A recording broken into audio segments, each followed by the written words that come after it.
বাংলাদেশ নাকি ইরান, কে সবচেয়ে বেশি শক্তিশালী? আজকের ভিডিওতে আমরা দেখব বাংলাদেশ এবং ইরানের সামরিক শক্তি, অর্থনীতি, জনসংখ্যা ও আন্তর্জাতিক প্রভাব। সামরিক শক্তিতে বাংলাদেশ থেকে অনেক গুণে এগিয়ে রয়েছে ইরান, এবং ইরানের রয়েছে পারমাণবিক অস্ত্র।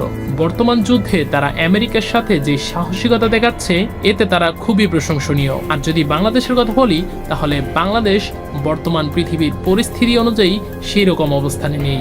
বাংলাদেশ ধীরে ধীরে তাদের সামরিক শক্তি বৃদ্ধি করছে। নৌবাহিনী, সেনাবাহিনী এবং বিমান বাহিনীতে বিভিন্ন দেশ থেকে আধুনিক অস্ত্র তারা আমদানি করছে। আর যদি অর্থনীতির কথা বলি, তাহলে বাংলাদেশ এগিয়ে রয়েছে। এর কারণ ইরানে বর্তমানে মুদ্রাস্ফীতি চলছে। যুদ্ধের কারণে তাদের দেশের পরিস্থিতি খুবই ভয়ঙ্কর, অর্থনীতি একদম ডুবে পড়েছে। যদি বাংলাদেশের কথা বলি, তাহলে এই দিক দিয়ে বাংলাদেশ তো এগিয়ে রয়েছে।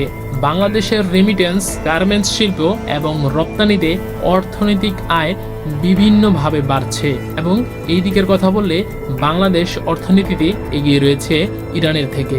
জনসংখ্যার কথা বললে বাংলাদেশের জনসংখ্যার ঘনত্ব অনেক বেশি, তবে ইরানের জনসংখ্যা তাদের আয়তন অনুযায়ী খুবই কম। প্রাকৃতিক সম্পদের দিক থেকে ইরান এগিয়ে। ইরানের রয়েছে প্রাকৃতিক তেল এবং গ্যাসের খনি, এবং তারা বর্তমানে তাদের অর্থনীতি বৃদ্ধির জন্য তেল এবং গ্যাসকে ব্যবহার করছে। সব মিলিয়ে যদি বলতে চাই, তাহলে সামরিক দিক থেকে বাংলাদেশ ইরান থেকে অনেক বেশি পিছিয়ে। আর যদি অর্থনীতির কথা বলতে যাই, সেই ক্ষেত্রে বাংলাদেশ ইরান থেকে এগিয়ে রয়েছে। তাই বলা যায় দুই দেশেরই কিছু খারাপ দিক এবং ভালো দিক রয়েছে। আপনার কি মনে হয়, বর্তমানে যুদ্ধের পরিস্থিতিতে বাংলাদেশ কি ভালো অবস্থানে আছে কি না, তা আপনারা অবশ্যই কমেন্টে জানান।